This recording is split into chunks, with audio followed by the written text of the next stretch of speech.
5 അല്ല 50 വർഷം ജീവിച്ചാലും ഒന്നും സംഭവിക്കത്തില്ല. അത് യൂറിനറി സ്റ്റോണിൻ്റെ വേദനയാണ്. ഇതിപ്പം ഈ ഒരു സിംറ്റം വന്നുകൊണ്ട് കണ്ടുപിടിച്ചു. ഒന്നാമത് കത്രിയല്ല, അത് മസ്കിറ്റോ എന്നുള്ള ഒരു വളരെ ചെറിയ സാധനമാണ്, വളരെ നീളം കുറവ്. ഈ എക്സ്റേ കാണുന്ന ഒരു മാഗ്നിഫൈഡ് വ്യൂ ആണ്.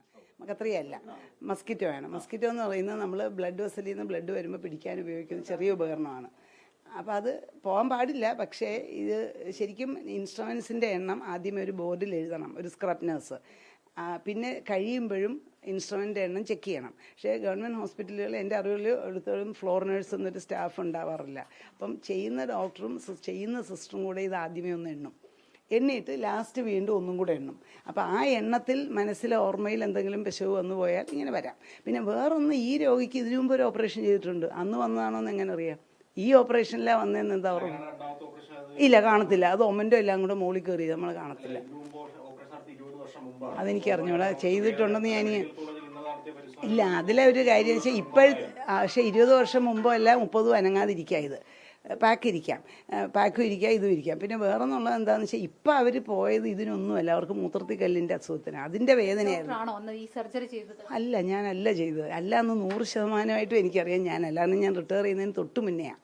അതുകൊണ്ട് വലിയ കേസുകളൊന്നും ഞാനന്ന് ചെയ്തിട്ടില്ല. അന്ന് കോവിഡായിരുന്നു. കൺസൾട്ട് ചെയ്താൽ ഞാൻ യൂണിറ്റ് ചീഫ് ആകുമ്പോൾ നാച്ചുറലി എല്ലാവരും യൂണിറ്റ് ചീഫിൻ്റെ പേരല്ലേ പറയത്തുള്ളൂ. അന്ന് കോവിഡ് ആയതുകൊണ്ട് കോവിഡ് റിലേറ്റഡ് മീറ്റിങ്ങുകളും ഒരുപാട് പ്രശ്നങ്ങളുണ്ടല്ലോ, നമുക്ക് കോവിഡ് റിലേറ്റഡ് ഒത്തിരി കാര്യം ചെയ്യാനുള്ളതുകൊണ്ട് ഞാൻ അതിൽ ഇൻവോൾവ് ആയിരുന്നു. അപ്പോൾ അന്ന് ഒരുപാട് ഓപ്പറേഷനുകൾ ചെയ്തിട്ടില്ല എന്നുള്ളതുകൊണ്ടാണ് ഞാൻ അത്ര ഉറപ്പായിട്ട് പറയുന്നത്. ഇല്ല, എനിക്ക് ഓർമ്മയില്ല. അന്ന് ഒന്നാമത് പ്രത്യേകിച്ച് കോവിഡ് ആയിരുന്നുകൊണ്ടാണ് കോവിഡിലായിരുന്നു നമ്മുടെ ശ്രദ്ധ മുഴുവൻ. കോവിഡ് ഗർഭിണികൾ പ്രൈവറ്റ് ആശുപത്രിക്കാരൊന്നും എടുക്കുന്നില്ല, എല്ലാം ഞങ്ങളല്ലേ. ദൂരം കോവിഡ് നമ്മൾ പ്രഗ്നൻസി റിലേറ്റഡ് ഒത്തിരി നമ്മളന്ന് ഫുൾ അതിലായിരുന്നു. അപ്പം നമ്മൾ ഈ ബാക്കി ഇലക്റ്റീവ് സർജറിയൊക്കെ ഒരുപാട് കുറച്ചായിരുന്നു. പക്ഷേ ഇത് 3.5 കിലോ ഉള്ളതും ക്യാൻസർ ആണോ എന്ന് സംശയമുള്ളതുമായ ഒരു ട്യൂമർ ആയിരുന്നുകൊണ്ടാണ് 10-ാം തീയതി അഡ്മിറ്റ് ചെയ്ത് 12-ാം തീയതി ചെയ്ത് 15-ന്, അത് ഇന്നലെ അവർ TV പറഞ്ഞതാണ്, 15-ന് വിട്ടു. എനിക്ക് ഓർമ്മയില്ല, 3 ദിവസം കൊണ്ട് അവരെ വിട്ടു എന്ന് അവർ പറഞ്ഞു ഇന്നലെ. അപ്പോൾ അത്രയും സിൻസിയറായിട്ടും കാര്യമായിട്ടും അവരന്ന് അഡ്മിറ്റ് ചെയ്തിട്ടുണ്ട്. ഈ വീട്ടിൽ ആരെയും കാണില്ല, അത് വെറുന്നോ. ഞാൻ ആരോടും പേടിച്ച, ഇവിടെ ആലപ്പുഴയുള്ള എല്ലാവർക്കും അറിയാം, ആരോടും ഞാൻ സർജറിക്ക് വേണ്ടി ഇന്ന് വരെ പൈസ മേടിച്ചിട്ടില്ല. അതുകൊണ്ട് ഇവരോട് ഞാൻ മേടിച്ചിട്ടില്ല, അത് എനിക്ക് ഉറപ്പാണ്.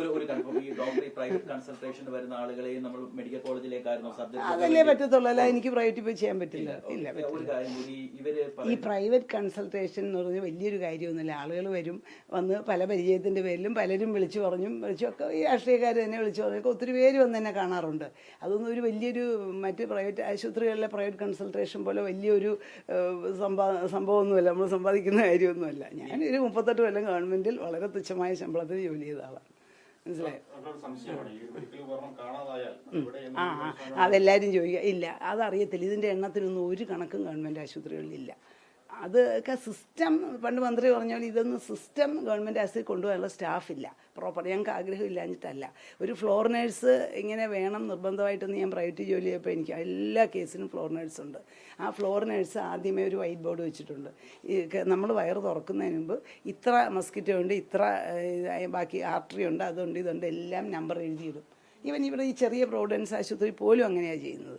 ആ ഫ്ലോർ സിസ്റ്റർ എഴുതിയിട്ടുന്നത് അടയ്ക്കുന്നതിന് മുമ്പ് വീണ്ടും ചെക്ക് ചെയ്യും. ആ എണ്ണവും നമുക്കുള്ള ഇൻസ്ട്രുമെൻറ്റും. അങ്ങനെ ഒരു സിസ്റ്റം ഗവൺമെൻറ് ആശുപത്രിയിൽ പണ്ട് തൊട്ടേ ഇല്ല. ഞാൻ 38 കൊല്ലം ജോലി ചെയ്യാൻ കണ്ടിട്ടില്ല. അങ്ങനെ ഒരു സിസ്റ്റം ഉണ്ടെന്ന് തന്നെ പറയാം. അപൂർവമാണ്.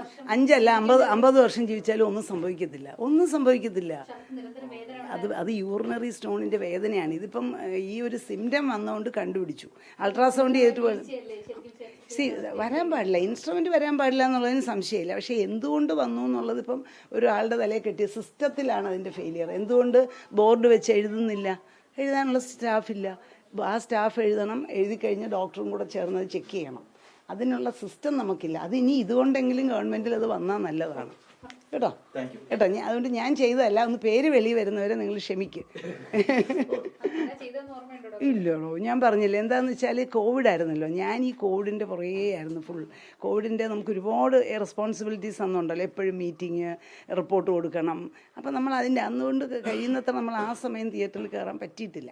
എന്തെങ്കിലുമൊക്കെ കേസുകൾ ചിലപ്പം ആളില്ലാത്തപ്പോഴൊക്കെ ചെയ്തു കൊടുത്തിട്ടുണ്ട്. പക്ഷേ ഈ 3.5 കിലോ ആണ് ഞാൻ ഓർത്തേനെ. ഡോക്ടർ, ഒരു ക്ലാരിഫിക്കേഷൻ ഉണ്ട്. ഇപ്പം ഡോക്ടർ സർജറി ചെയ്തില്ലെങ്കിൽ ഡോക്ടർ അവിടുത്തെ ചീഫ് ആയിരുന്നു. അത് നമുക്ക് ഓരോ സർജറിക്ക് അപ്പോൾ ഡോക്ടറുടെ പേരായിരിക്കും സ്വാഭാവികമായിട്ട് തന്നെ രേഖകളിൽ വരിക. അല്ല, സർജറി രജിസ്റ്ററിൽ ചെയ്ത ആളുടെ പേര്, കേസ് ഷീറ്റിന്റെ ഫ്രണ്ടിൽ യൂണിറ്റ് ചീഫിന്റെ പേര് വരും. പക്ഷെ സർജറി രജിസ്റ്ററിലും സർജറി നോട്ട്സിലും ചെയ്തവരുടെ പേര് അത് ഇന്ന് എടുക്കുമ്പോൾ കിട്ടും, ഡെഫിനറ്റ് ആയിട്ട് പറയൂ ആരാ ചെയ്തേക്ക്. പക്ഷേ ഞാൻ പറഞ്ഞ പോലെ ഈ ചെയ്ത ഒരാളുടെ തലയിൽ വെക്കുന്നതും കഷ്ടമാണ്. അത് സിസ്റ്റം ഇങ്ങനെയാണ്.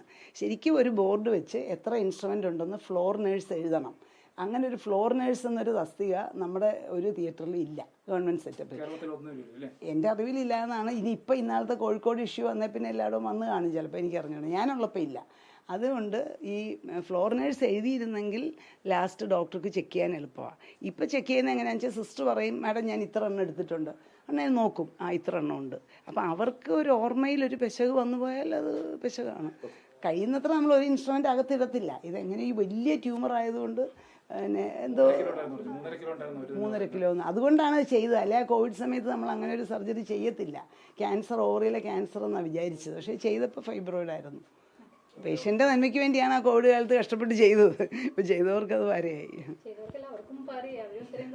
പക്ഷേ എടോ ഇത് വയറ്റിലുള്ളതുകൊണ്ട് ഒന്നും അറിയത്തില്ല. വെക്കാമെന്നല്ലേ, തെറ്റാണ്. പക്ഷേ വയറ്റിൽ ഇത് ഇരുന്നുകൊണ്ട് ഒന്നും അറിയാം. ഇത് പണ്ട് 20 കൊല്ലം മുമ്പ് വെച്ചതും ആകാം, ഇപ്പോൾ വെച്ചതാണെന്നുള്ളതിന് ഒരു തെളിവുമില്ല.